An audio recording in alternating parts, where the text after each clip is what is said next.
Hi, folks. Nick Tockert here with the Historical Fencing Guild. Before we get into today's program, we've got a few things to talk about. I want to thank the folks who make the Historical Fencing Guild possible. I have a lovely group of Patreon members, and their names will be scrolling across the bottom of the screen and on loop because I want every show, I want you guys to see how awesome these people are.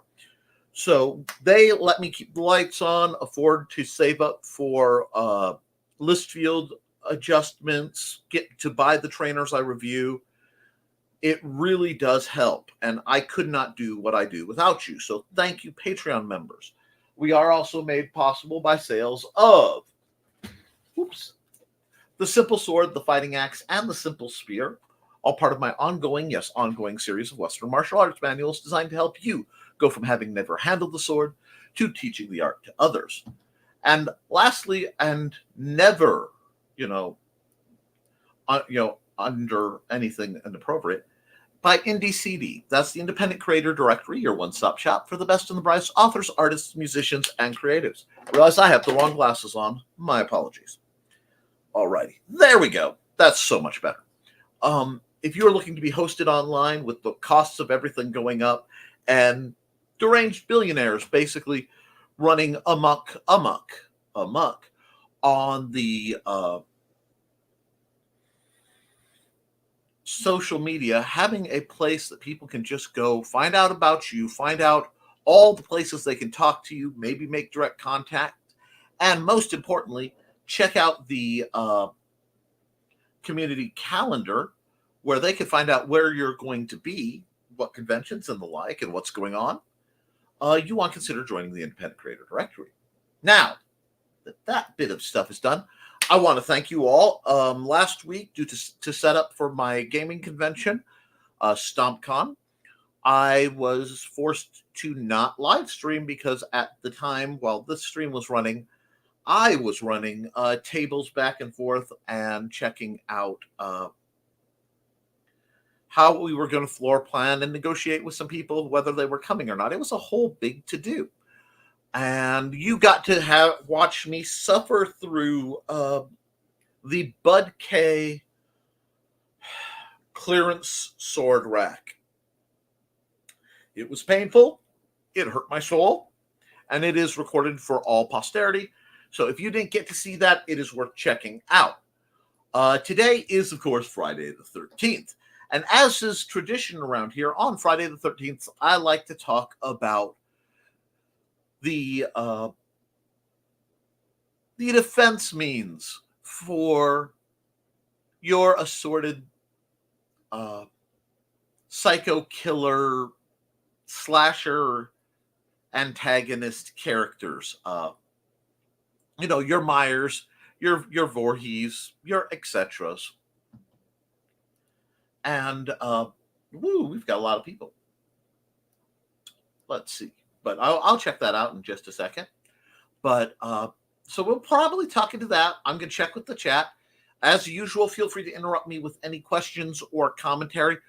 I will answer because I went on a stream and there was a question, what is with this? I am fresh out of the shower. And because I'm fresh out of the shower, my hair has to basically curl itself on itself. And it is a living sentient being separate from myself sometimes, as this demonstrates. So I apologize. It will be back to its usual harmless frizz eventually. But before we get into the sword talk, because we got good sword talk, we're going to go through the chat. And chat first through the door is Alex Creations. Good evening, Alec. Long day. Well, I hope it gets better, and I hope you do get your homework done. Don't let calamities interfere with your progress, because you need that progress to get into your college, sir. And hope it gets better now that it's mostly done. Yeah. And Alex says, yeah, hair chopped down. Then again, not shaved. Thinking about going to the backyard and breaking sticks or whacking my buff around. Then come back to do school. Good. And it's good when you have the opportunity to train at the times where your personal circadian rhythm makes it feel more effective. The for me, I am a late night trainer, so I do my drills usually right before when I should be going to bed, around 11:30 at night. I do my drills. I usually have the surge of energy and motivation. Right now, 1 second. I'm sorry.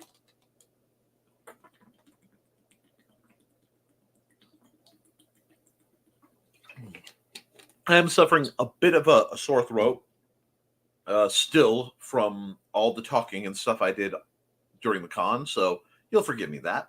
But part of training is not just gaining the discipline and dedication to keep up with your training and the means, but understanding how to work with your body. If you are one of these morning people who loves to get up early and go do the morning thing, the guys who jog or work out and then, that gets their day started, do your drills then. If you're, a day walker, do your drills in the afternoon if you have time, before dinner when you get home, whatever. I am very much perpetually tired pigeon. Not neither an early bird nor a night owl, but I am usually up past around midnight. So at about 11:30, unless I'm getting tired, I feel like I need to go to bed, I do my drills. Finding when and being consistent about it is what's going to get you to improve. Practice does not make perfect. It makes consistent. And just like learning marksmanship, consistency is the basis for everything. It's not exciting. People don't like to talk about it. It's not thrilling. But consistency and dedication are what will take you from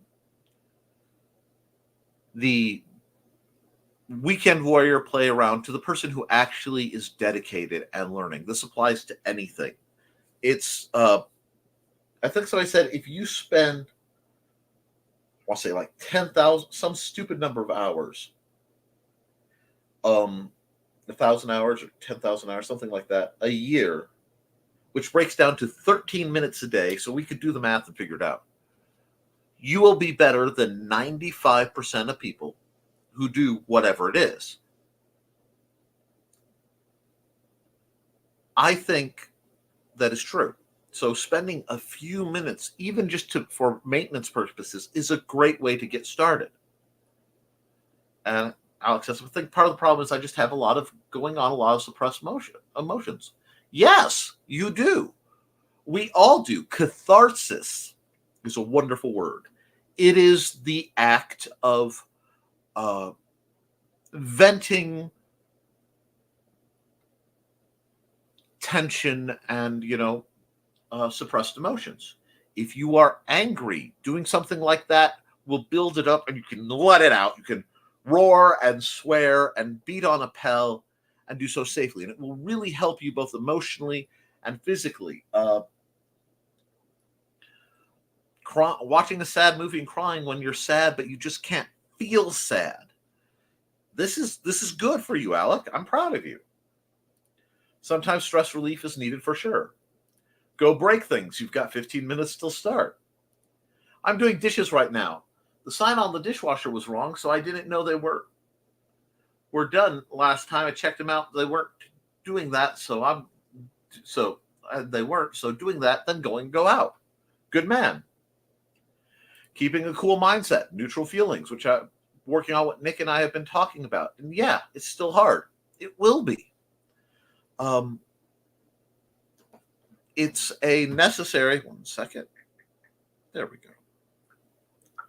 My phone wasn't muted and I needed to turn off an alarm. The controlling yourself and then realizing when you can safely express your emotions sometimes it's not just quote unquote negative emotions, joyful emotions too. Sometimes I've had to be very careful. It is a whole thing, but you can do it. And if I can help, let me know. This is part of why, you guys have to remember, I took up the sword not to learn violence and not to let my emotions run rampant, but quite the opposite. I carried with me enough anger and fear and resentment and other things that I wanted a way to harness it, to control it, to safely bleed it off, and to encourage myself to have that kind of controlled response under other stimuli. So it's really important when we're looking at sword fighting and any martial art to understand the perspectives of why we do it and what we can use to make it better. And it's not easy for anyone, I think, so don't be discouraged. Exactly. And you're extra curly tonight, Nick. Looks good. Thank you. Popping in to say, hi. Love you guys. Can't brain today. Much love. Love you too, Sarah. Sarah, you rest. You do what you need to do. And I meant don't be discouraged. I know I have trouble with it. And you're the same thing. Orange glasses go well with the pullover. Thank you, thank you, thank you. Amok, amok, amok, amok, amok. Yes. Running amok has its place. I am, ironically with Sarah right there. Sarah Sanderson did very little wrong. Love you too, Sarah. Hi, Sarah. We got greetings.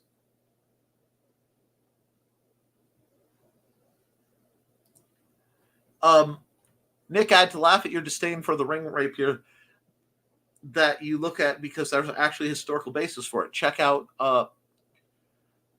L.K. Chen's Vincencio 7-ring rapier. I have seen them. I am actually quite familiar with them.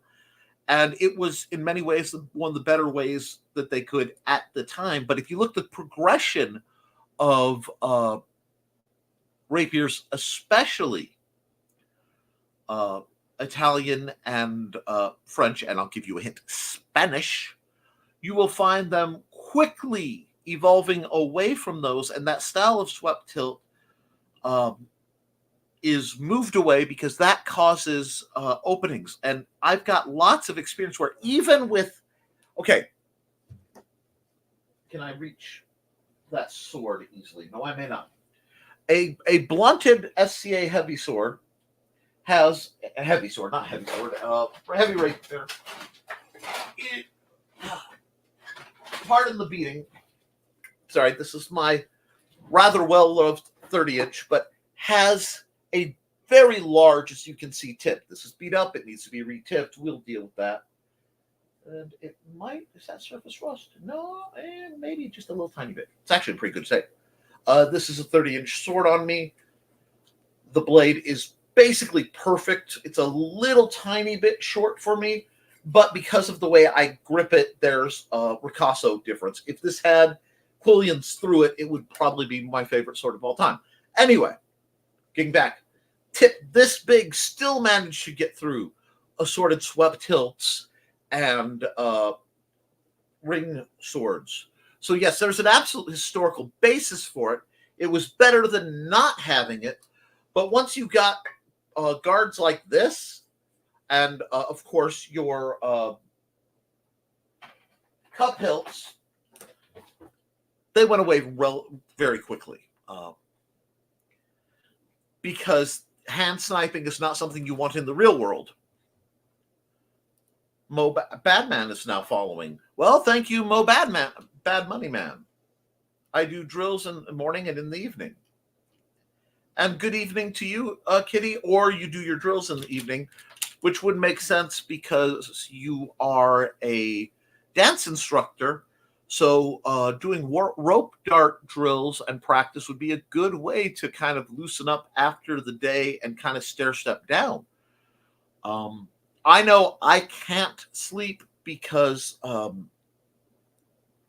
some of the nerve issues, ouch, I have, and some of the hypermobility issues I have require my muscles to be tightened to hold myself together. And to do that, one of the best ways to do that is right before bed. I do my drills because the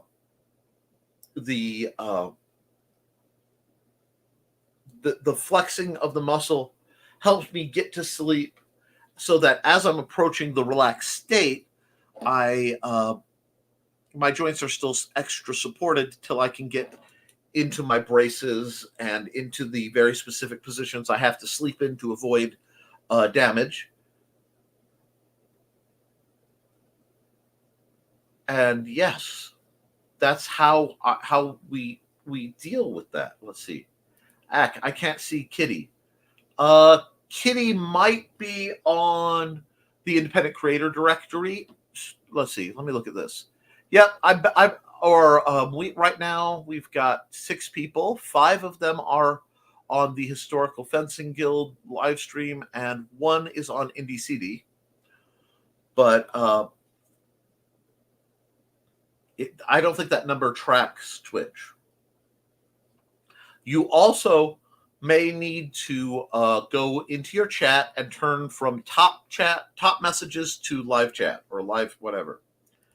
And I really need to not look at LK Chen's website. They have a new DAO I want to handle. That is a danger of LK Chen. The weapons are wonderful, but they are just fantastically expensive for my budget. And I will always look at anything I go to buy myself, especially sword-wise, against the parallel of how many trainers could I buy for my people at the cost. How much loaner gear could I buy? Or, the upgrades to the list field area. I really need to not look at LK. Okay, we're there. The dinosaur walk I've been doing more with my right arm. It's been it's heavy. Do you mean like the T-Rex arms, like this, by dinosaur walk, or do you mean something else? Because that could be a sign of a problem. Please keep track of that. I'm not a medical professional in any way, shape, or form. I'm not giving medical advice. I am just speaking in terms of what I know. Okay, then you probably would do a good job doing slow work with that arm. Let's see, there's everyone else. Yes, they are. Hi, Kitty. I do that sometimes when I'm stressed too. Oh yes, my arms love to live right here. I converse here. I walk around with the classic T-Rex arms, but I can't droop my hands. So I have to kind of keep them almost fisted a lot of times, or they're cocked back right. Very, like you're. It happens. It's a natural progression to deal with the condition of having an a recognized by the doctor, but undiagnosed hypermobility condition, was how she put it. And there are too many ways, and my insurance isn't that good. Plus, this arm's been, this wrist's been broken, the fascia's been torn, the tip of my elbow's been broken. There's a substantial amount of nerve damage in this arm, substantial amount, but not as bad in this arm.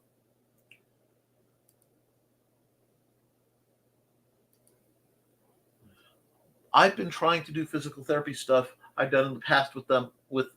Again, I had whole body physical therapy. It's great. Okay, that's where I am. Mystery hypermobility. Okay, this is where we have to be careful. And again, this is not medical advice. Please speak to your medical care provider. This is what I have to do. Be careful with the weight of your training gear, and any armor you use has to be very supportive, and it can't interfere with the natural function of your joints. It can limit it, but it can't catch and bind, because you will dislocate out to make it happen. Like this arm was also dislocated by a client severely, and I had to relocate it and then subdue the client. Uh, so, uh, yeah, it tricks me. It trips me up. It's a whole thing. But if we're going to get into this, what you want, especially for people like us, is not to work towards increasing weight. I find increasing reps and sets makes it move better. So when I am in the building up phase, which I am nearing, if I can keep from overdoing it and hurting myself again, uh,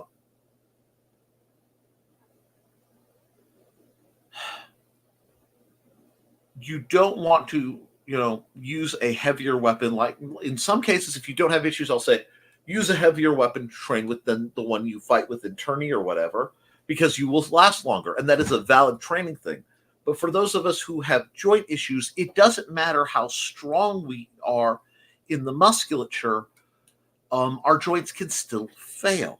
So what we have to do is, usually through something very calisthenic adjacent, you need lots of slow, consistent reps. This is why I train with a relatively light sword. Well, two relatively light swords.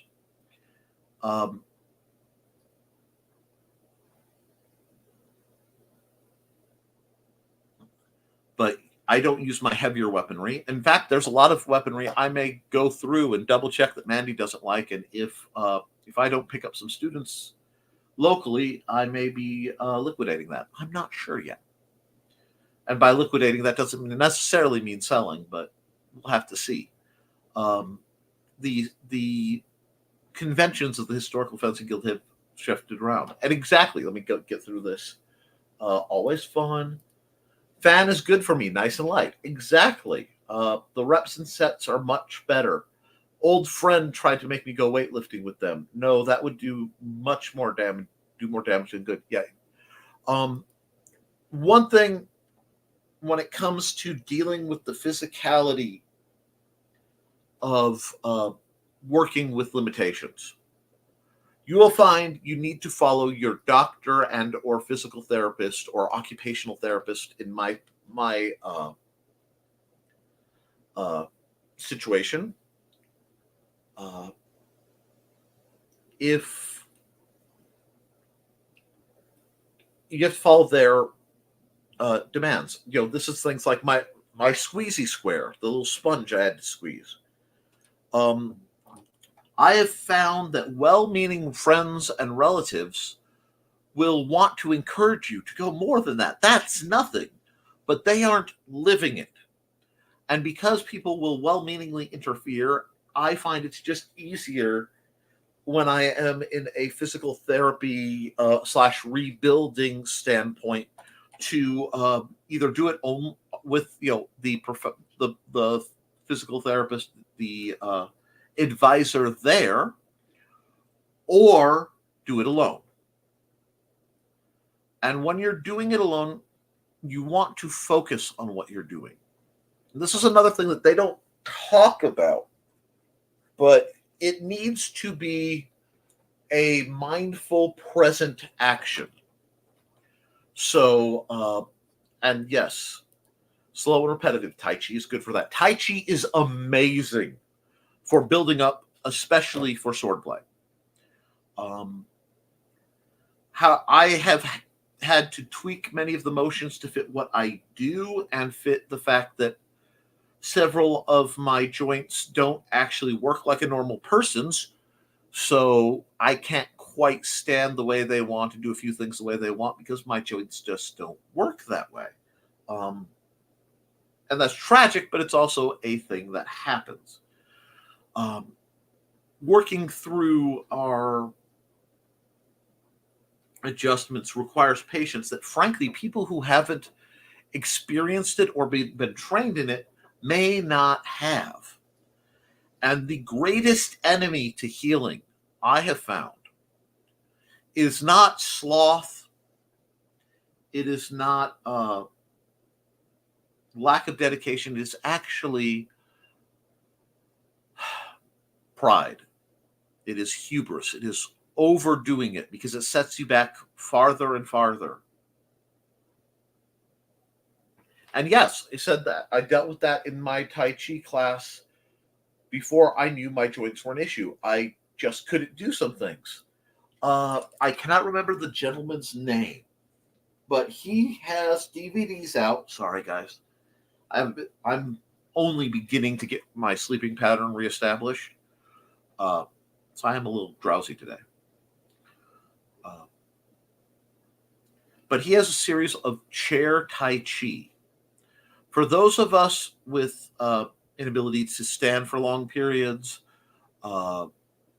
balance issues, etc., the chair Tai Chi can be very beneficial. And one of the greatest things, David Dorian Ross. Yes, thank you, Thesis. I literally rank him as my second favorite instructor in things related to Tai Chi. The first being Dr. Yang Jung Ming. But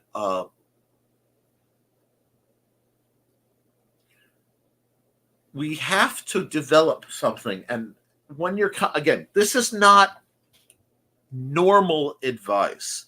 This is not, I'm a fit, healthy person learning to sword fight. This is, again, more geared towards people with physical limitations and setbacks, like me, like many of the chat.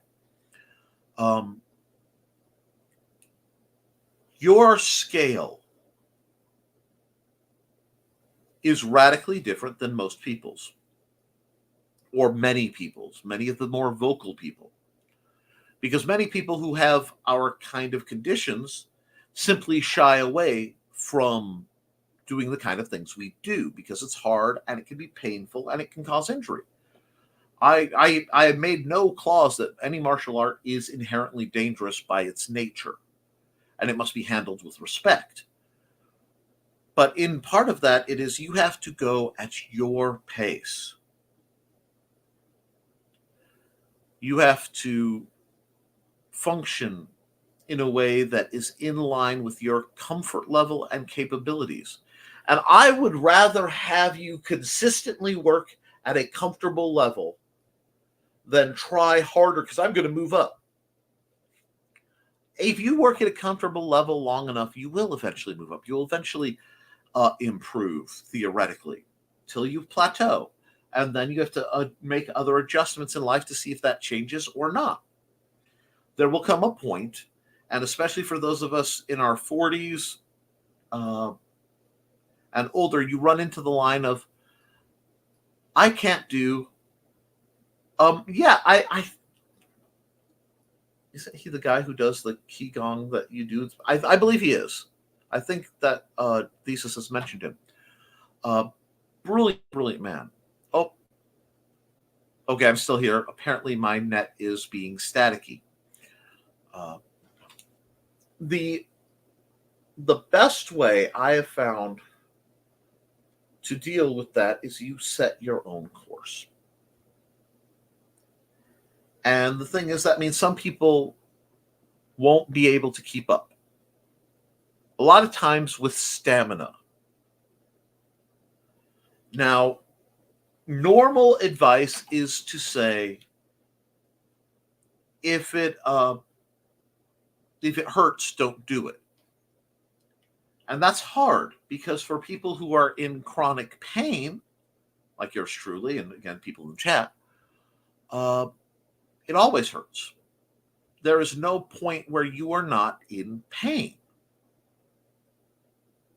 Sometimes it's duller, sometimes it's sharper, sometimes it's electric, but it's omnipresent. And yes, it all hurts, gotta hurt. Do it anyways, and it just hurts less on some days. But the trick is understanding your baseline. You have to, and understanding the difference in feel of good pain versus bad pain. Now, again, consult your medical authority. This is my opinion on my journey. It is an opinion. Studied though it may be, If anything in your medical background, medical team, or your own nature opposes it, please do not abide by this. But I have found that I know the difference of the pain from doing good and the muscles having to awaken and the joints not happy, to I've done something wrong, to I've done something damaging. Now, very often people will say, well, you shouldn't be in pain. Pain is bad. Pain is not bad. Pain is unpleasant. Pain is exhausting. Pain is distracting at times. Okay, Alec, if you have to go, you take it easy, get your stuff done, do your work. Maybe watch something spooky for Friday the 13th. Okay, kiddo? I love you. Now, that's my kid from another family, and I'm going to yoink that one as soon as I can. Anyway, that's right. Pain is your friend. Pain tells you things. It is a teacher. And pain is your body trying to tell you something. A great deal of the pain we all endure can be rectified by maintaining proper hydration. Not too little, not too much.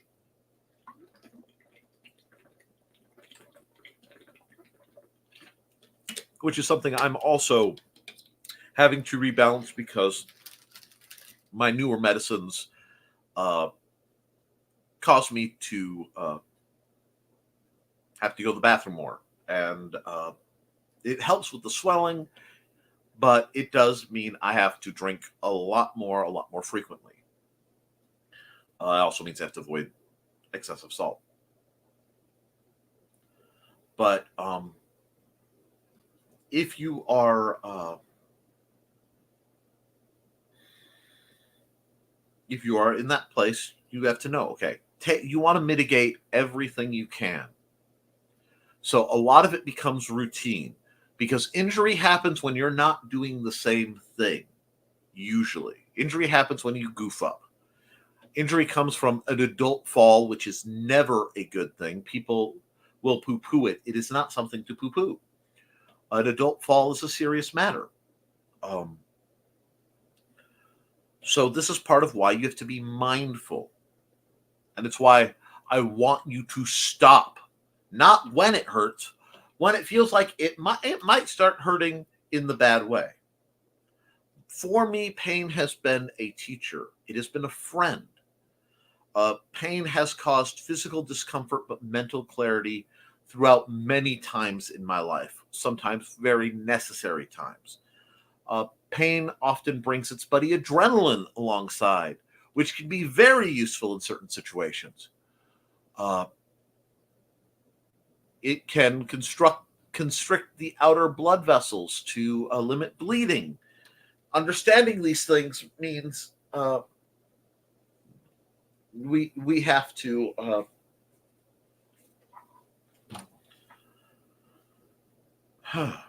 we have to look at it. It means at a level of vigilance and attention that many people don't have, and that is okay. Because the alternative is surrender. And if we surrender to pain, we will devolve. We will break down till there's nothing left, and we will not be able to do anything because we stop doing anything. And, oh yes, Dawn, we can get to that. I made a mistake of crawling across a bed to turn on a fan. That was a mistake. I've been there. And Dawn says, I have to watch my adrenaline because I know my pain will be following it up. That is a real serious thing. It's another thing that learning to fence, historically fence, especially versus, say, heavy fighting, which is more aggressive and more power-based, it calms you down. It forces you to be mindful of your surroundings and yourself. It also allows you to catch these spikes and release them without triggering the negative responses. I know it sounds kind of bullshito, kind of, mojo-y-ish, but it comes down to being able to control the rhythm of your breathing, which slows your heart rate, which, instills your body not to put out so many of certain chemicals. It is a very necessary thing. So people like Dawn and I have to be careful if we get too excited, too happy. Anger very much is the enemy of people with hypermobility and other conditions, because it causes full body tension in the wrong way, and muscles can be pulled, ligaments can tear. I am fully capable of hurting and dislocating things simply because I got mad and my body tensed up and flexed certain muscle groups. So everything is about that balanced, cautious advancing.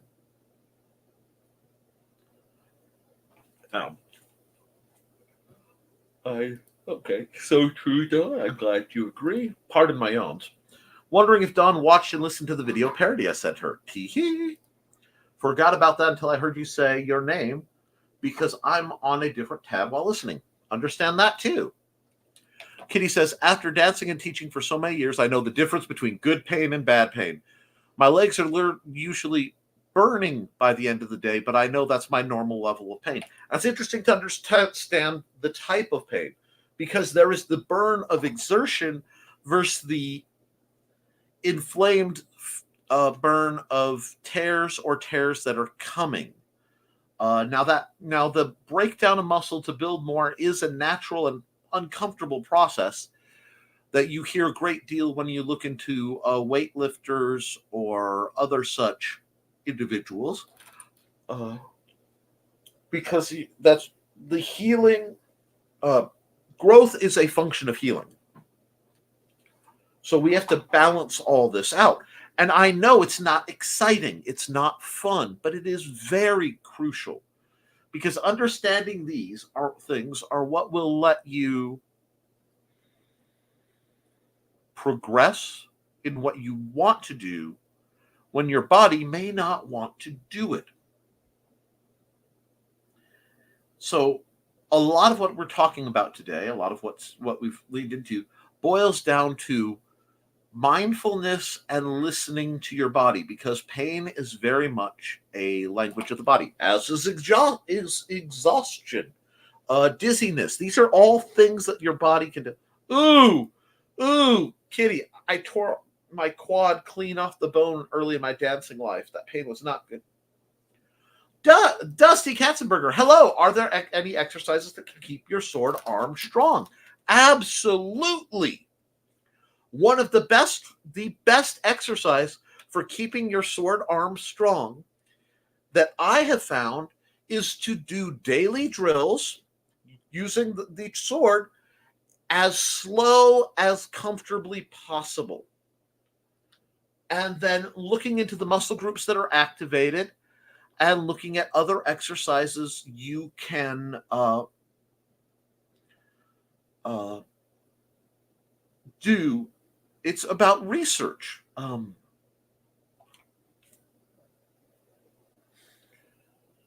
I really find the best way, and it takes a long time, but is to do that. It's going to, so literally every day, every single day, at a minimum. Okay, I do 6 times 20, so 140 shots. I'm sorry, 120. 120 shots every day, minimum. I do 20 of the vertical, kind of a butterfly motion with my elbows tucked, because what that does is it allows me to build out my my parries. So the sweep away motion, it keeps my joints and ligaments loose. It keeps, I have to be careful because I have severe damage to my supracating muscle over the years from these two bones separating and going like this. And it's always, and it acts up sometimes if I've been doing too much. It is acting up right now, and that's okay. I know instantly that that is a bad pain. So that means I will be doing my drills even slower, and I will be carefully monitoring, is this where I want to be during the drills? And I will be taking my anti-inflammatory after the drills. Now, if I take it before, I could do it longer, but what I want the pain as a statement of where I am, a status report, if you will. But what you're going to do is you're going to want to work to keep your sword arm strong. Obviously, you need to work your biceps, but you need to work your quads. You need to work the muscles, the rotators, your supracating muscles, especially work your hand, because a sword strike is just like a boxing punch. Okay, it should not be just the arm. So the best way to keep your sword arm strong is to do the exercises for your full body. One thing I found, especially when I was in the SCA, is there are a lot of swordsmen and women who are very talented martial artists, but not talented athletes. They aren't taking the level to maintain their body to match the techniques that they learn. And it takes that kind of dedication. Through diet, exercise, and medication, I am losing weight. As I lose weight, I am unlocking the ability to do different exercises. So you want your sword arm strong, you need to make sure your core is strong, make sure your legs are strong. Because a shot's going to come just like a proper punch, just like you're throwing a hook. You're going to pivot on the ball of your foot, send that heel in, get the knee goes out, works the hip, which coils the core muscles on the sides, snaps that shoulder forward. Your shoulder snaps forward, pulling the punch out and back. So working towards your proper full body form for what you're doing. Okay? If I'm voiding my full body. I'm not just leaning my head or just a little bit. I want to be able to move my whole body to do what I need to do. And a lot of that you get. Cross-training concepts will help you. This is why, yes, I sword fight. I look into boxing. I do not box because I have extreme damage to my hands and I am an artist, so I can't risk losing my ability to draw and type and a few other things. But that doesn't mean I don't study the body language and convert it into fencing, because the difference between a proper rotational punch, boom, you see that? Through a shot, boom, there's not a lot at the end of that. And if you throw it into a parry, you get the same mechanics.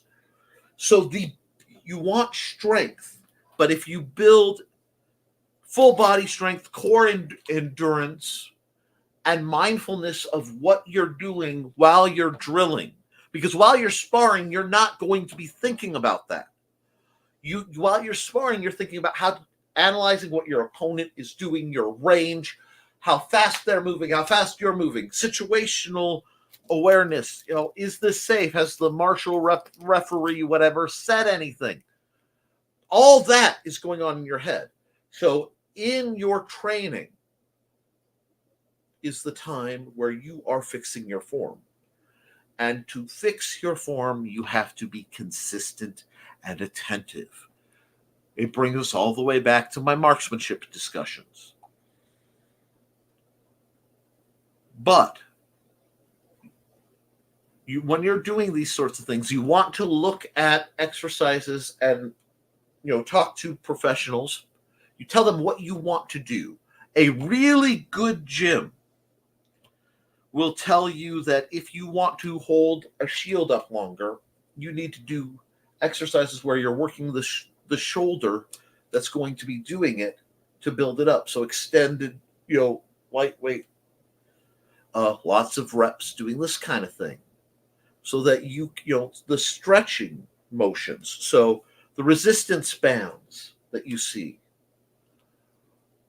But don't fall in the speed trap unless you're expressly doing speed drills, which should only be done after you're extremely warmed up and you are feeling in a condition that you can do that. Should you be doing something where you're trying to build your speed up? The other thing is, if you're trying to build your speed up, you want to remember to start slow and end slow. Your peak speed should be roughly at the middle to the, 1 or 2/3 line of the time that you're there.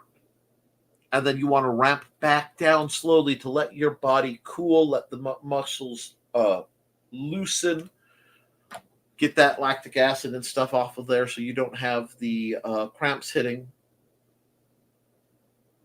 You come in slow, you go out slow.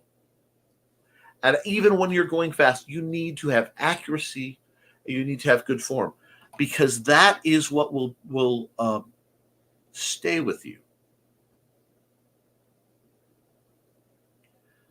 I am not as good as I once was. My, how the years have flown. But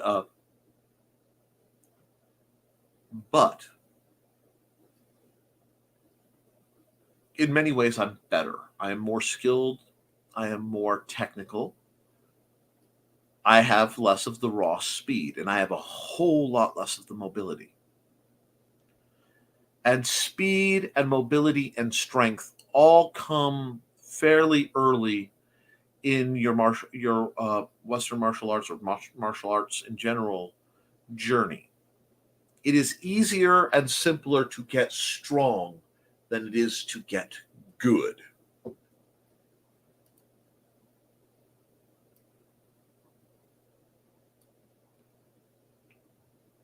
And let's see, sorry about that. Also, there's a reason why it's called growing pains. It's growth when it's healthy. Yes, I had to build back to even being able to stand up, let alone dance. But if I gave up, I wouldn't be here where exactly. Longtime viewers literally watched me go from not being able to close my hands to this, to being able to do demos like we did this summer. Many times I'm the only one drilling. Many times I'm the only one with sword in hand, because for other people find other ways, or they don't do it. I don't have a choice. If I stop drilling, if I stop the work, my body will break down, and very quickly, because this is what happens when I'm too sick or otherwise injured to do my forms, as simple as they are. And Dawn says, "What? Me? Offended? Takes a lot. I admit I spaced out on the video. It happens. Remember all the shirts, 90s, no pain, no gain? It's good to know. It's all right." And not, whoop. Whoa. Okay, hold on. Not like I can't find it again when I have energy to send it later on. Something I really want to do, but just too drained at the moment. You are recovering from the Peter pandemic. I can't remember how he used to say it at this point. It just fell off my mind. But you rest, you recover, don't worry about anything else. Took the video off topic. Typical. No, this is fine. I don't. Okay. This is a good point for me to, let me look. I'm at a good point.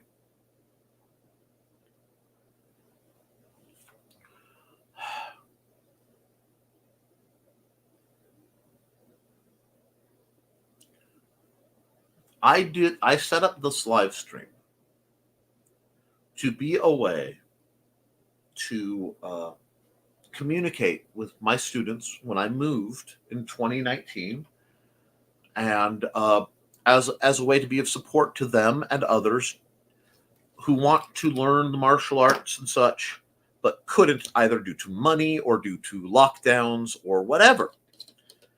So this is my way of serving the community. Now, there are occasionally episodes where I come in with a very specific intended purpose.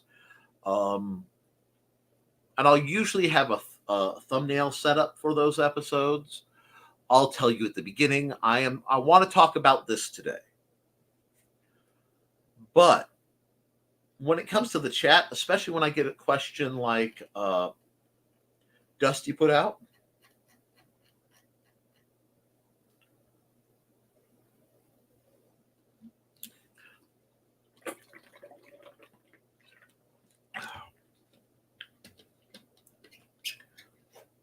I will stop everything because, one, I want to help, and two, that's what I'm here for. I can't come to you and say, all right, guys, line up. We're going through our drills. And have somebody, somebody like Trelena or someone competent, but not, that didn't come out quite right. Someone as competent, not competent. Trelena's extremely competent. That's why she's my successor. To be the one in front, walking you through the drills from first position over and over again, to second, to third, to fourth, to fifth, to sixth, to seventh, to eighth. And then what I do is I get to walk around, and I'm just looking to see who's doing what. And I may make slight corrections. You're standing too wide, or you're not extending enough, or you're extending too much, or something like that. And make little tweaks to what people are doing. And I've been able to do that even when I physically couldn't do what I have done in the past, which it's a painful place to be in. It does give me perspective on the elderly in this kind of field. The mind knows, the body won't comply. The spirit is willing, the flesh is weak.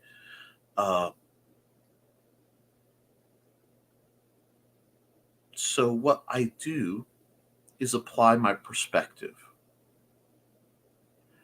So what does that have to do with everything that's being said?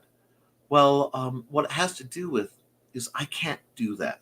So unless you're somebody who sends me videos of your forms, and I have seen some of you guys' forms, and I have the capacity to make critique or advice if asked, but I don't like forcing it on somebody, usually because I respect people too much.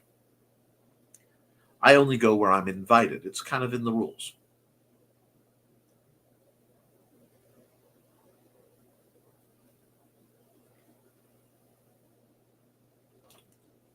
So it depends on what you need. I'm here to serve. And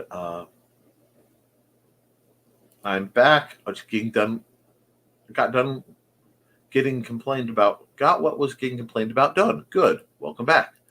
When I'm 18, Nick will see what I've learned. Totally not under watching and learning and taking notes. Of course not. Oh, and reading The Simple Sword by Nicholas Tucker. That was totally bought on my own and not given to me. Totally. Joke. Of course.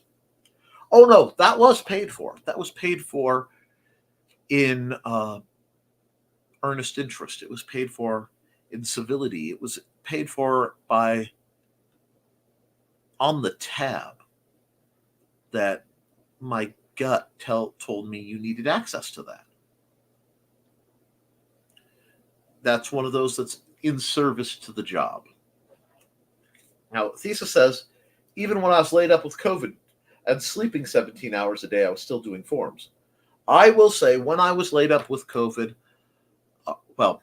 I was laid up with something that they say that has all the signs of COVID, but did not have the, but was allegedly before that was over here. Allegedly. It was some mystery virus, and they weren't sure what it was, but for 2 weeks it laid me out. But I mean, I physically could not get up. I had no energy to do anything. It was terrifying. I don't ever want to be that sick again.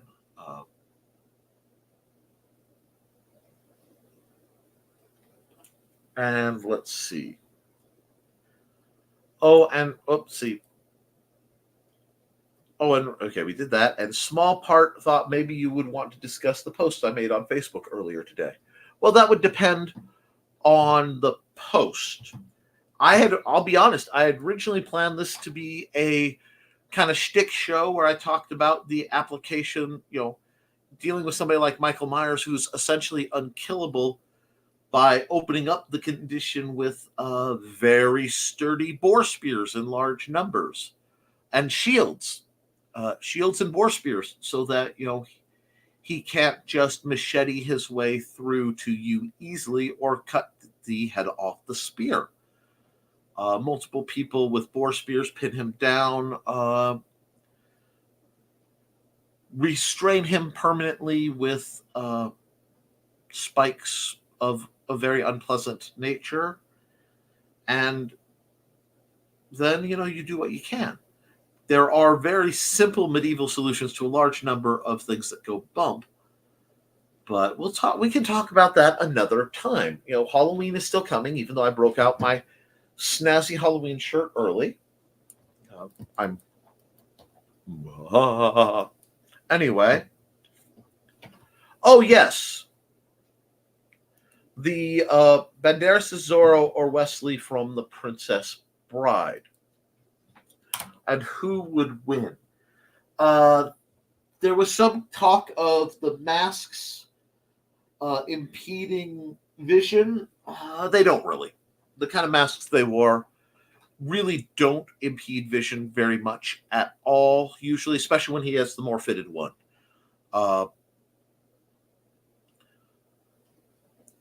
It's a case of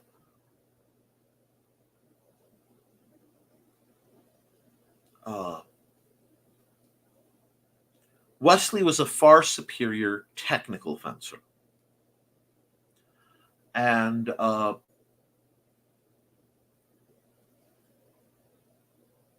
Antonio Banderas's Zorro was a much more creative fencer.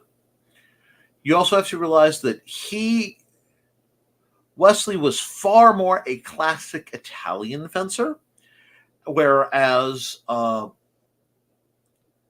Zorro is a necessarily Spanish, much closer to saber fencer or Spanish rapier. This is a big jump in style. In a quote-unquote fair fight, Wesley would beat him, simply put.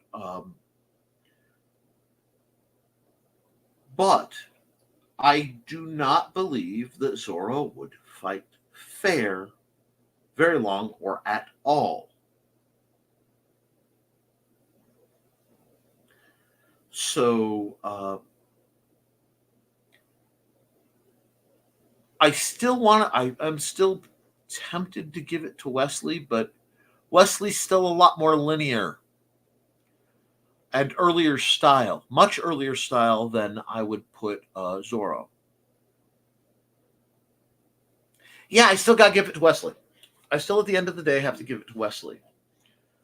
I was thinking about it, and in a fair fight. Now, as soon as you start tinkering with the surroundings, Zorro is much more of an improvisational fighter.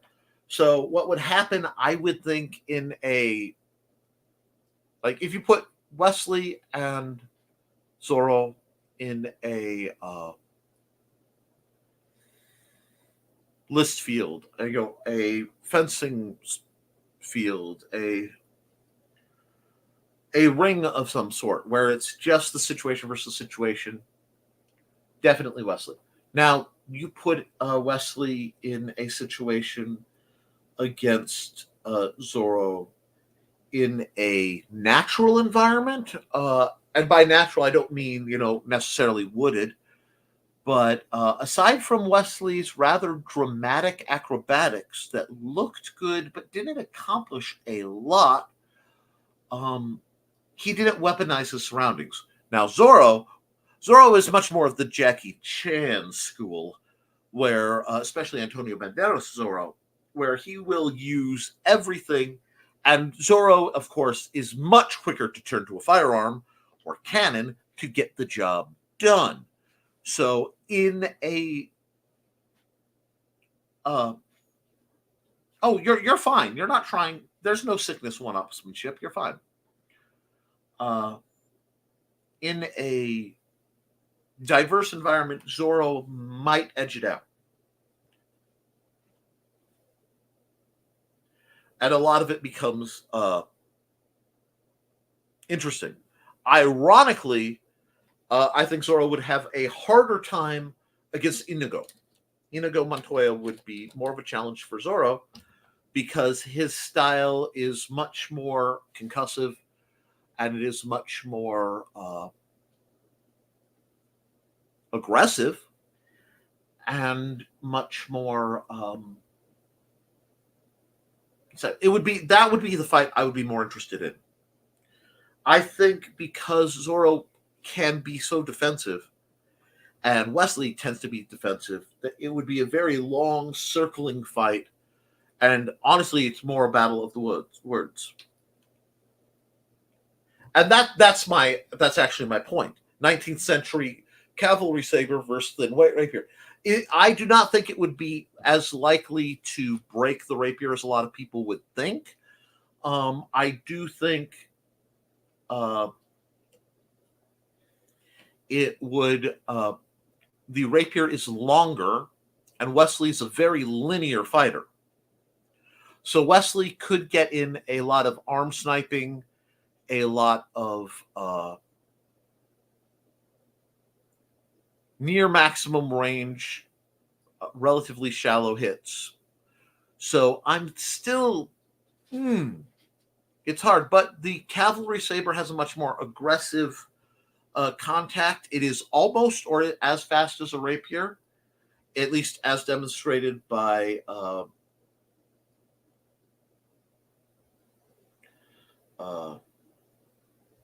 Antonio. It's really, really close. And what I keep coming to is Zoro would win. It's the question becomes with or without cheating. Because Zoro would cheat. You have to understand that. There's no immorality in it, but he would cheat. And like the spikes on Lord Cage's chair, no, this is much more retention spikes. You're looking for something to, if we're talking to draw, instead of spikes coming out, you want something retaining, essentially a giant staple or roofing nail that would be wide enough to go through and maintain the head to keep the body pinned. And once you have those multiple restraint style hooks, like U-bolts and such, I would think for defeating the Michael Myers or Jason Voorhees, understanding that Jason Voorhees, you don't know about the drowning trick, okay? Through, this is without metagaming.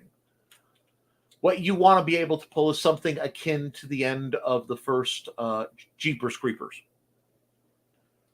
You want to pin him to something that he can't get loose from, and then you want to have it observed 24/7, preferably by multiple people.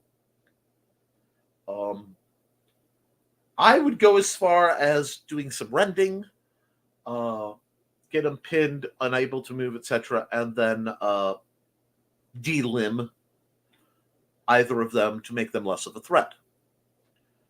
And assume if you get to that point and you are successful in restraining them enough to have them delimbed, treat them like a vampire. Burn all the parts, set them to separate moving water, the remains going across the continental divide so that some are venting out to the Pacific and some are venting out to the Atlantic. This way you are most likely to delay the nigh inevitable regeneration.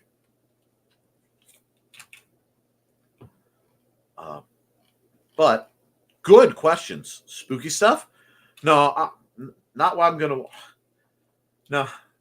No, want to know what I'm going to watch? The Hobbit. There's enough spooky stuff to fit. My plan, actually, as soon as I'm done here, in just a few moments, is to adjourn and go out and watch a film called A Dark and Stormy Night by Larry Blamire.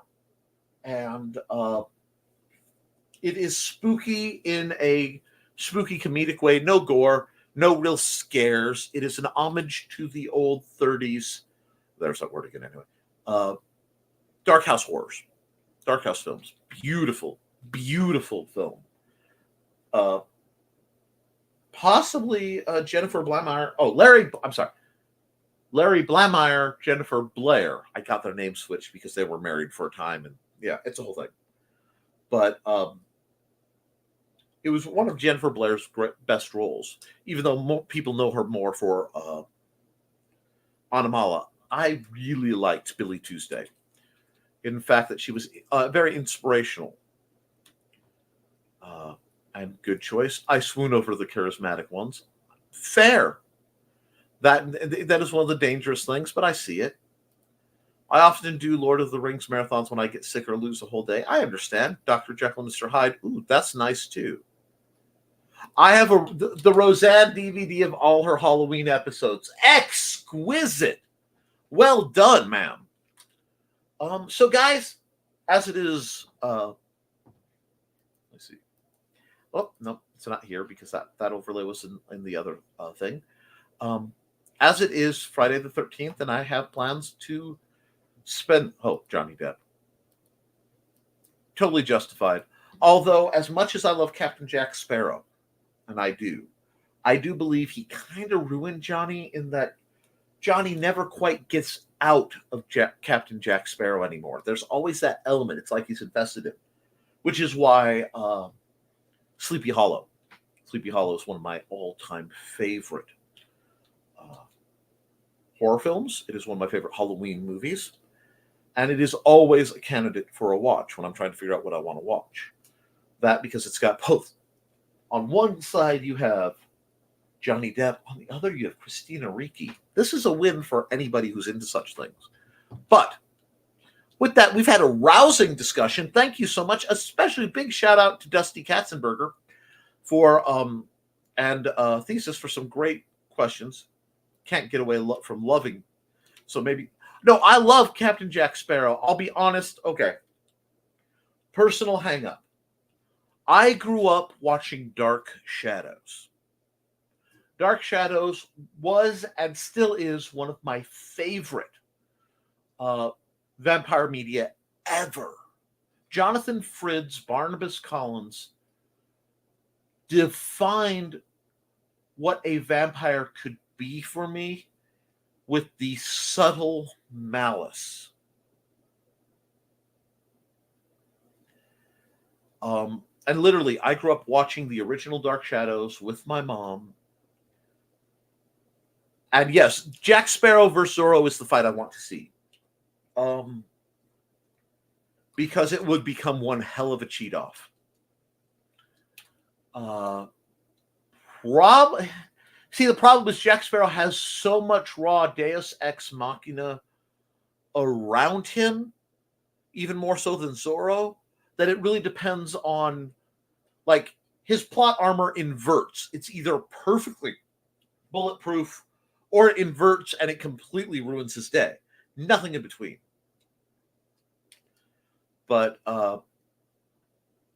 so it really would deal with the narrative of the fight's discussion more than the fight itself. And again, the setting becomes very important.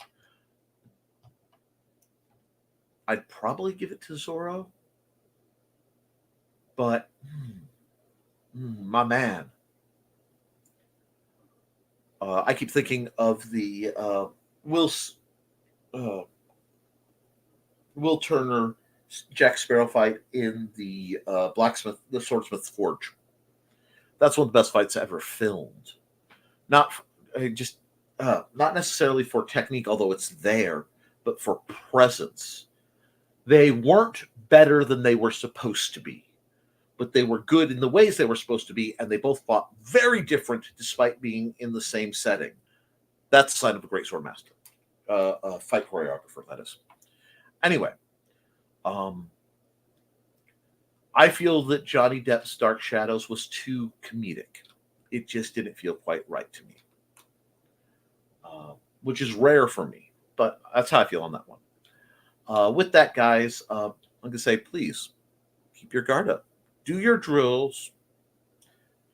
Be kind to yourself and each other. And as always, thank you for supporting your local swordmaster. I will see you next week for another episode of the Historical Fencing Guild. And I will be back first on Monday at 10 a.m. on my other channel, the Nick Tockert channel, the Nicholas Tockert channel, that is, on YouTube for Nevermind the Furthermore. And don't mind me, I've always swooned over the suave bad boy type. That's because you have good taste. I've always preferred a villain, at least in men. A good show. Have a good night. And night, everyone. Have a great weekend. All right. I love you, and you should too. Toodles, folks.